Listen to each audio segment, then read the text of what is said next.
ওয়ালাইকুম আসসালাম। কেমন আছেন সবাই? আলহামদুলিল্লাহ, আমিও ভালো আছি। সবাই বসে। আমাদের সামনে পরীক্ষা, তাই না? এখন তো আমাদের রিভিশন ক্লাস চলছে। আমরা তো রিভিশন ক্লাস করছি, তাই না? আজকে কিন্তু আপনাদেরকে খালিঘর পূরণ করে আসতে বলেছিলাম। করে এসেছেন? পারবেন সবাই? তাহলে চটপট সবাই সিলেবাস খাতাটা বের করেন। সবাই একটু দ্রুত করতে হবে। সিলেবাস খাতা বের করেন।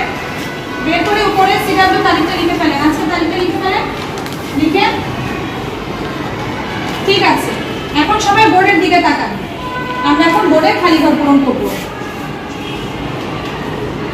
আচ্ছা দেখেন, আমি বোর্ডে কিছু খালিঘর পূরণ লিখেছি। ঠিক আছে? এগুলো সবাই পারবেন বলতে? আচ্ছা, কে কে বলতে পারবেন দেখি?